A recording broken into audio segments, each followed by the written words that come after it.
We've got a lot of severe weather in the U.S. this week. Tomorrow specifically, 2 rounds of severe weather that could produce the possibility of very major supercell development. And on top of that, with that severe weather pushing off to the East Coast, there is also a 50% chance of a tropical cyclone developing in the Gulf. Here's what's happening this week in severe weather.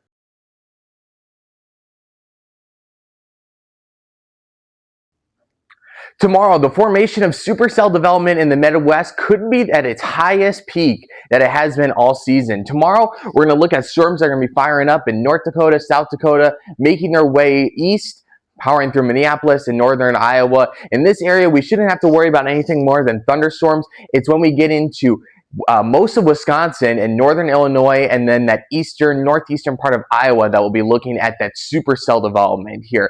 In this graphic, we can see where the tornado potential is going to be. So primarily in southeastern Minnesota, most of it is going to be in Wisconsin though. So this black outline here, this is what we're looking at for that tornado development where the supercells could start rotating. We'll see some of those funnels developing as well. Let's move on over to where the hail and wind threat's going to be. So this is what our hail threat's going to look like. A lot of it is going to be in kind of the top half of Iowa. Most of it is going to be in Wisconsin, though. Even up into Canada is going to be most of it, it could be a good chunk up here as well. But that real threat is going to be northeastern Iowa, southeastern Minnesota, and most of Wisconsin could be under the gun for hail tomorrow. The wind threat is going to probably be the biggest issue, though. The wind threat occupies a much larger area, almost half of Iowa, once again, all of Wisconsin, and a little bit of northern Illinois, and then again in that southeastern Minnesota region up into the Minneapolis sector. We could be looking at upwards of 85-mile-per-hour winds. So the big thing for anyone in Wisconsin specifically tomorrow, put down, kind of lock in those loose items, secure those trampolines, secure the patio furniture. That's going to be the area that we're going to want to look out for because those wind threats could be straight line winds. These storms could actually bow out, so we'll see a lot of those gust fronts and a lot of those issues as they develop. Another portion that we're going to be keeping an eye on, this is all for tomorrow. We'll have a thunderstorm roll in the morning. Could see a few rumbles of thunder, maybe a little bit of hail in the morning. But again, the main issue is going to be tomorrow afternoon, so around 4 to 9 o'clock is where we'll see this severe weather. Another issue that we're keeping an eye on this week is a tropical cyclone probability down in the Gulf.